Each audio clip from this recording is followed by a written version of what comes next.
ایک حدیث سے یہ بھی پتہ چلتا ہے کہ آپ پہلے سلام کرتے پھر داخل ہونے کی اجازت طلب کرتے، یعنی سلام سے مانوس کرتے، پھر اس کے بعد پوچھتے کہ اندر آ جائے، یعنی اللہ اکبر کہنے کی بجائے یا سبحان اللہ کہنے کی بجائے پہلے السلام علیکم کہہ دیتے، اور پھر جب اندر سے کوئی بولتا پھر کیا کرتے، اجازت مانگتے، پھر اجازت ملتی تو اندر جاتے، پھر اندر جا کے دوبارہ بھی سلام کیا جا سکتا ہے۔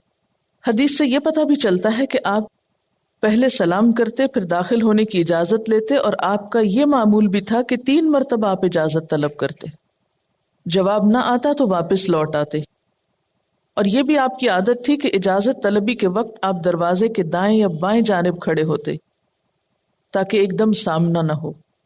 یہ بات بھی ہے کہ انسان اپنا نام لے کر اجازت مانگے کہ میں فلاں بول رہا ہوں یا فلاں ہوں، کیا مجھے اجازت ہے، جیسے صحابہ کرام کا طریقہ تھا۔ حدیث میں آتا ہے کہ حضرت عمر رضی اللہ تعالی عنہ نے آپ صلی اللہ علیہ وسلم کے دروازے پر آ کر یہ الفاظ بولے، السلام علی رسول اللہ السلام علیکم ایدخل عمر، یعنی سلام کے بعد کیا کہا کہ کیا عمر داخل ہو سکتا ہے۔ صحیح مسلم میں ہے کہ حضرت ابو موسیٰ اشعری حضرت عمر کے پاس گئے تو اس طرح کے الفاظ بولے، السلام علیکم ھذا ابو موسیٰ السلام علیکم ھذا الاشعری، یعنی ایک دفعہ اپنی کنیت بولی، دوسری مرتبہ نسبت بولی، اور ایک مرتبہ ایک نام لے کے دوسری دفعہ دوسرا کیوں لیا، تاکہ مزید وضاحت بھی ہو جائے، دوسرا اچھی طرح پہچان لے۔ اور ترجمہ اس کا کیا ہے، السلام علیکم یہ ابو موسیٰ ہے، السلام علیکم یہ اشعری ہیں، یعنی ابو موسیٰ اشعری ہیں، کیونکہ بعض اوقات اگر ادھورا نام لیا جائے تو دوسرا شخص پہچان نہیں پاتا۔ اگر وہ صرف اتنا کہتے یہ ابو موسیٰ ہے تو ابو موسیٰ ہو سکتا ہے کسی اور کی کنیت بھی ہو، تو گھر والے کو مغالطہ لگ جائے اور وہ اجازت دے دے، اور جب وہ اندر آ جائے تو پتہ چلے کہ نہیں، اس کو تو اجازت نہیں دینی تھی۔ تو اس لیے پوری طرح وضاحت کے ساتھ اپنا تعارف کرایا جائے۔ لیکن ہمارے ہاں عام طور پر کیسے ہوتا ہے، اپنا نام نہیں بتاتے، کیا کہتے ہیں، میں ہوں، دروازہ کھولیں۔ اس سلسلے میں بھی ایک روایت ہے، خطیب بغدادی نے علی بن عاصم سے روایت کیا ہے کہ وہ بصرہ گئے تو حضرت مغیرہ بن شعبہ کی ملاقات کو حاضر ہوئے، دروازے پہ دستک دی، حضرت مغیرہ نے اندر سے پوچھا کون ہے، تو جواب دیا انا، میں ہوں۔ حضرت مغیرہ نے فرمایا کہ میرے دوستوں میں تو کوئی بھی ایسا نہیں جس کا نام انا ہو۔ پھر باہر تشریف لائے اور ان کو حدیث سنائی کہ ایک روز حضرت جابر حضرت صلی اللہ علیہ وسلم کی خدمت میں حاضر ہوئے اور اجازت لینے کے لیے دروازے پہ دستک دی۔ آپ صلی اللہ علیہ وسلم نے اندر سے پوچھا کون صاحب، تو جابر نے یہی لفظ کہہ دیا انا، میں ہوں۔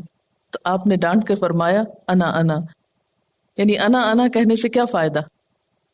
اچھا، ہم لوگ عام طور پر کیا کرتے ہیں، اچھا پہچانا بھی نہیں، آواز بدل کے پہلے بات شروع کرتے، پھر کہتے پہچانا ہی نہیں، اب کہاں پہچانیں گے آپ، اور اس کے ساتھ شکایات کا ایک لمبا سلسلہ شروع ہو جاتا ہے، شکوے اور ناراضگی کا۔ تو اس میں بھی ہم بعض اوقات دوسرے کو دیر تک پریشانی میں مبتلا رکھتے ہیں اور اس طرح انجوائے کرتے ہیں۔ تو اب اس میں آپ دیکھ رہے ہیں کہ بعض لوگ پہلے سلام کر رہے ہیں پھر اجازت مانگ رہے ہیں، بعض جگہ پہلے اجازت ہے پھر سلام ہے، کہیں دستک دی جا رہی ہے اور کہیں کسی اور طرح مانوس کیا جا رہا ہے۔ تو اس سے کیا پتہ چلتا ہے کہ بنیادی طور پر 2 چیزیں ہیں جن کا خیال رکھنا ہے۔ ایک تو یہ کہ گھر والوں کو اپنا تعارف کرانا اور گھر والوں کا بھی تھوڑا تعارف کر لینا۔ اس آیت میں 2 بنیادی حکم ہیں۔ نمبر 1 تستأنسو، پھر تستأنسو کے اندر 2 چیزیں ہیں، اور وہ کیا ہے کہ آنے والا بھی تعارف کرائے اور گھر والے کا بھی تعارف حاصل کرے۔ تعارف سے مراد یہاں پہچان ہے کہ اندر ہے کون۔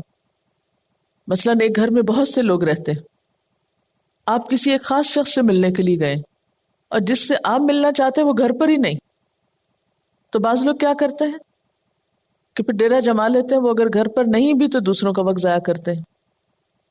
اس لیے جس سے ملنے کے لیے آپ گئے ہیں اس کا معلوم کرنا ضروری ہے، اور آنے والا اپنے بارے میں بھی واضح طور پر بتائے، الفاظ یا طریقہ کار حالات اور ضرورت کے مطابق کوئی بھی ہو سکتا ہے. اچھا، اسی طرح پوچھنے پہ خاموش کھڑے رہنا یہ بھی درست نہیں. سوچتی ہوں کہ بعض اوقات شیطان ہمیں کس کس طرح ٹریپ کرتا ہے نا. ہم ان ساری چیزوں کو ایک لطیفے کے طور پر اور ایک دوسرے کو ستا کر خوش ہونے کے طور پر لیتے ہیں. تو یہ تہذیب کے خلاف ہے کہ کسی کے پوچھنے پر اس کو جواب نہ دیا جائے. اسی طرح یہ ہے کہ آنے والا گھنٹی پہ گھنٹی نہ بجاتا جائے. نوک کرنے لگا ہے تو کرتا ہی نہ چلا جائے، بلکہ رک رک کر 3 دفعہ سلام کرے اگر وہ سلام کے ذریعے اجازت لے رہا ہے، اور اگر نوک کر رہا ہے تو اس میں بھی 1 دفعہ، پھر تھوڑا سا وقفہ، پھر دوسری دفعہ، پھر تیسری دفعہ. کیونکہ ہو سکتا ہے کہ گھر والے کسی ایسے جگہ پر ہوں جہاں آواز نہیں جا رہی، یا ہو سکتا ہے کوئی نماز پڑھ رہا ہو، یا کوئی نہا رہا ہو، یا کوئی ٹیلی فون پہ بات کر رہا ہو. بعض اوقات ایسا ہوتا ہے نا، آپ فون پہ بات کریں تو اتنے میں دروازہ بھی بجنے لگتا ہے. اب فون والے کو آپ یہ نہیں سمجھا پاتے کہ وہ دوسری طرف سے کال آ گئی ہے، اور اس طرح انسان نہ اس کی بات سنتا، پھر وہ پوچھتے ہیں آپ صحیح سے بات نہیں کر رہے.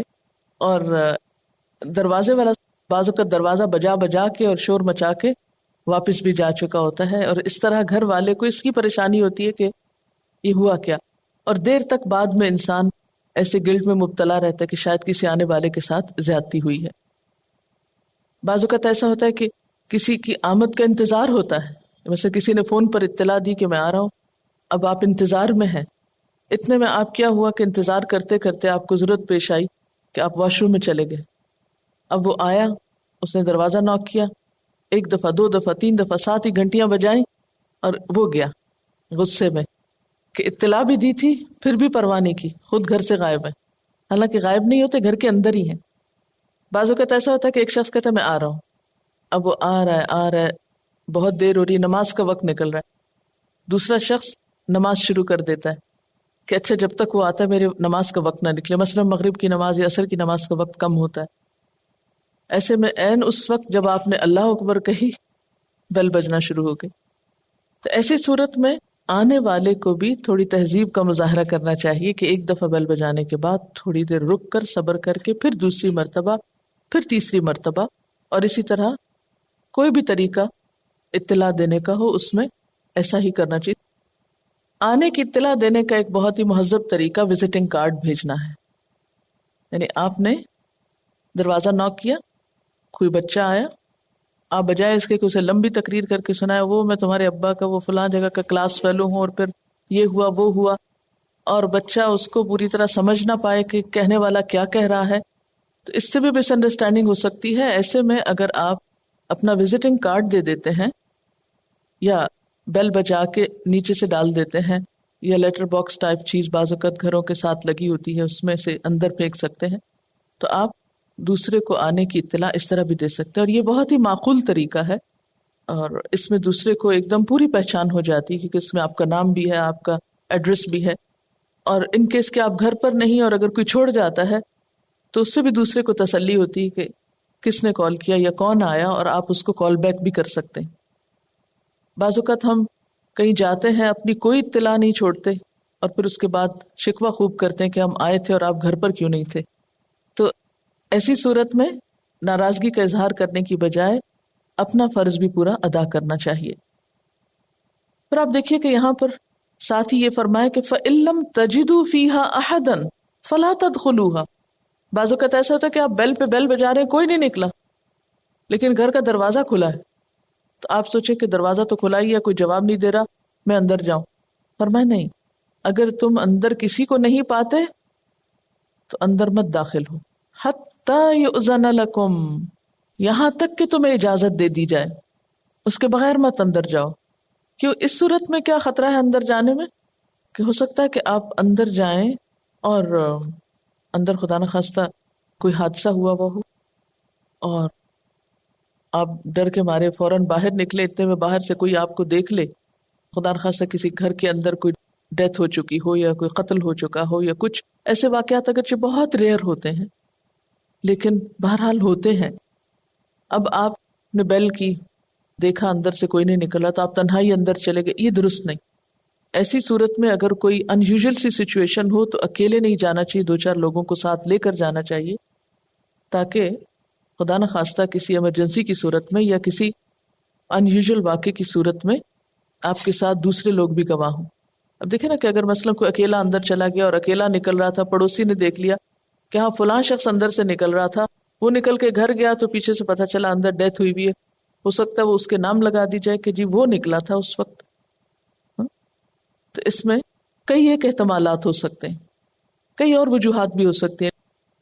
فَإِن لَّمْ تَجِدُوا فِيهَا أَحَدًا فَلَا تَدْخُلُوهَا حَتَّى يُؤْذَنَ لَكُمْ، پھر اگر وہاں کسی کو نہ پاؤ تو داخل نہ ہو جب تک کہ تم کو اجازت نہ دے دی جائے۔ اور ہاں ایک اور صورت، وَإِن قِيلَ لَكُمُ ارْجِعُوا فَارْجِعُوا، اگر تم سے کہا جائے کہ واپس چلے جاؤ تو واپس بھی چلے جاؤ۔ یعنی ضروری نہیں کہ اگر تم اجازت مانگو تو تمہیں اجازت دی ہی جائے، یعنی اجازت مانگنے سے اجازت مل جانا ضروری نہیں یا حق نہیں۔ اگر لوٹنے کو کہا جائے تو لوٹ بھی جاؤ، ہوا ازکا لکم، وہ تمہارے لیے زیادہ پاکیزہ بات ہے، زیادہ اچھی بات ہے، اس میں تعلقات کے اچھے رہنے کے زیادہ امکانات ہیں۔ اور اس میں یہ ہے کہ برا نہیں ماننا چاہیے، کیونکہ ہو سکتا ہے کوئی شخص واقعی ایسی حالت میں ہو، مثلا وہ سونا چاہتا ہے یا اس وقت کسی ایسی کنڈیشن میں ہے کہ وہ کسی سے بات نہیں کرنا چاہتا یا کسی کو اٹینڈ نہیں کر سکتا، اور خصوصاً اگر آنے والا کسی خاص کام سے آیا ہو، تو ایسی صورت میں اگر وہ کہتے کہ اس وقت نہیں پھر صحیح، تو آنے والے کو مائنڈ کیے بغیر چلے جانا چاہیے۔ اگر کوئی فون پر بھی اجازت مانگ رہا ہے آنے کی اور انسان مصروف ہے تو اس کو شریعت نے یہ حق دیا ہے کہ وہ کہہ سکے کہ ابھی ممکن نہیں کہ ملاقات ہو سکے، تو کال کرنے والے کو مائنڈ نہیں کرنا چاہیے۔ اس میں بعض سلف کہتے ہیں کہ میں عمر بھر اس تمنا میں رہا کہ کسی کے پاس جا کر استیزان کروں اور وہ مجھے یہ جواب دے کہ لوٹ جاؤ تو میں اس حکم قرآن کی تعمیل کا ثواب حاصل کروں، مگر عجیب اتفاق ہے مجھے کبھی یہ نعمت نصیب نہ ہوئی کہ کسی نے مجھے آج تک نہیں کہا کہ واپس جاؤ، کیونکہ یوں لگتا ہے کہ ہر معاشرے کے اندر لوگ اس بات کی جرت نہیں رکھتے، یا ایسا کہنا بہت سے مسائل کا بعضوں کا سبب ہوتا ہے، اس لیے اس کی ہمت نہیں کرتے۔ اور اسی لیے ہم دیکھتے ہیں کہ بعض اوقات لوگ انتہائی مشکل میں، انتہائی مجبوری، انتہائی تکلیف میں بھی ہوتے ہیں، لیکن آنے والے کو نہ نہیں کر سکتے۔ آنے والا آ جاتا ہے، پھر جب وہ پوری طرح اس کو اٹینڈ نہیں کر پاتے تو آنے والا آ کر خوش ہونے کی بجائے ناراض ہو کر جاتا ہے۔ تو وہ جو بات کی ناراضگی ہے اس کے بارے میں ہم نہیں سوچتے، ہم وقتی ناراضگی کو ٹالنے کی کوشش کرتے ہیں کہ مائنڈ نہ کرے، لیکن اللہ تعالیٰ ہم سب کی نفسیات، ضروریات، حالات سے اچھی طرح واقف ہے۔ اس لیے کیا کہا کہ اگر تمہیں کہا جائے واپس چلے جاؤ تو چلے جاؤ، دوسرے کا عذر قبول کر لو، خوش دلی سے واپس جاؤ، یہ تمہارے لیے زیادہ اچھا ہے، یعنی ناراض ہو کر نہیں جاؤ۔ ساتھ ہی فرمایا واللہ بما تعملون علیم، اور اللہ جو کچھ تم کر رہے ہو اس کو جانتا ہے، یعنی کس دل سے گئے ہو، ناراض ہو کر گئے ہو یا خوشی سے گئے ہو، اللہ کو سب پتا ہے۔ اور اللہ کو صرف آنے والوں کا نہیں، گھر والے کا بھی پتا ہے کہ کیا وہ کسی مجبوری کی وجہ سے کسی کے ملنے سے انکار کر رہا ہے یا بے وجہ۔ کیونکہ دوسری طرف اسلام ہمیں کیا سکھاتا ہے، وہ ان لزورک علیک حق، تمہارے مہمان کا بھی تم پر حق ہے، یعنی اگر کوئی تمہاری زیارت کرنا چاہتا ہے، تم سے ملاقات کا شوقین ہے، تو اس کا بھی تم پر حق ہے، اس کو بھی وقت دو یا اس کو بھی آنے دو۔ یہ نہیں کہ انسان بلا وجہ انکار ہی کرتا چلا جائے اور مردم بیزار ہو، انسان بیزار ہو، کبھی کسی سے ملنا ہی نہ چاہے، کہ بعض افراد معاشرے میں ایسے بھی پائے جاتے ہیں نا جو کبھی بھی کسی سے ملنا نہیں چاہتے، تو یہ طریقہ بھی درست نہیں۔ اور پھر یہ کہ جو واپس جانے کی بات ہے، یہ کب واپس جانا چاہیے، یہ نہیں کہ بس ایک بیل بجائی 3 سیکنڈ کے اندر جواب نہیں آیا ہم واپس جا رہے ہیں، یہ نہیں ہے اس کا مطلب۔ اس کا مطلب کیا ہے کہ 3 مرتبہ اجازت مانگنے کے باوجود اگر کوئی خاموش ہے اور اجازت نہیں ملی تو یہ بھی ایک خاموش انکار ہے، تو اس صورت میں واپس چلے جانا چاہیے۔ مسند احمد میں حضرت انس سے روایت ہے کہ ایک مرتبہ رسول اللہ صلی اللہ علیہ وسلم حضرت سعد بن عبادہ کے مکان پر تشریف لے گئے. سنت کے مطابق باہر سے استیزان کے لیے سلام کیا، السلام علیکم. حضرت سعد بن عبادہ نے سلام کا جواب تو دیا مگر آہستہ کہ حضور نہ سنے. پھر آپ نے دوبارہ سلام کیا، حضرت سعد سنتے اور آہستہ جواب دیتے. 3 مرتبہ ایسا کرنے کے بعد آپ واپس تشریف لے گئے. جب حضرت سعد نے دیکھا کہ آپ کی آواز نہیں آ رہی تو گھر سے نکل کر پیچھے دوڑے اور یہ عذر پیش کیا کہ یا رسول اللہ صلی اللہ علیہ وسلم، میں نے ہر مرتبہ آپ کی آواز سنی اور جواب بھی دیا مگر آہستہ دیا تاکہ زبان مبارک سے زیادہ سلام کے الفاظ میرے بارے میں نکلے. یعنی آپ کہہ رہے تھے تم پر سلامتی ہو، تم پر سلامتی ہو، تو میں چاہتا تھا کہ اور زیادہ آپ کہیں کیونکہ یہ میرے لیے موجب برکت ہوگا. تو اس کے بعد حضرت سعد حضرت صلی اللہ علیہ وسلم کو اپنے ساتھ گھر لے گئے. انہوں نے کچھ مہمانی کی اور آپ نے اس کو قبول فرمایا. پھر اسی طرح اگر 3 مرتبہ کسی نے اجازت لی اور کوئی جواب نہیں آیا تو اب یہ حکم نہیں کہ آپ وہاں جم کے بیٹھ ہی جائیں کہ مجھے پتا اندر تو کوئی ہے. یعنی ایک تو نا زبان سے کوئی کہہ دے چلے جاؤ، اب کسی نے کہا نہیں چلے جاؤ، خاموشی ہے، تو یہ نہیں کہ اندر خاموشی ہے تو آپ بھی باہر خاموشی سے بیٹھ جائیں. نہیں، خاموشی سے چلے جانا چاہیے. لیکن اس میں یہ ہے کہ بعض اوقات دروازے پر انتظار کے لیے بھی کہا جا سکتا ہے. یعنی اجازت تو مل جائے لیکن اس میں کچھ انتظار کا کہا جائے. اسی لیے پہلے زمانے کے گھروں میں ایک ڈیوڑی ہوتی تھی. ڈیوڑی کا کیا مطلب تھا کہ گھر کے ایک باہر کا دروازہ ہوتا تھا، پھر ایک گھر کے صحن میں دروازہ کھلتا تھا، اس 2 کے درمیان بیچ کا ایک حصہ ہوتا تھا جو ایک طرح سے انتظار گاہ ہوتی تھی، برزخ. ہو سکتا ہے کہ صاحب خانہ سو رہے ہوں یا کھانا کھا رہے ہوں یا واش روم میں ہوں. اب اس آنے جانے میں کچھ وقت لگ سکتا ہے، تو ایسا نہیں کہ وہ اندر گیا ہو اور واپس آنے میں اگر تھوڑی دیر ہو تو اس میں پھر پریشان کرنا شروع کر دے انسان، یا یہ کہ پھر پیچھے ہی چل پڑے.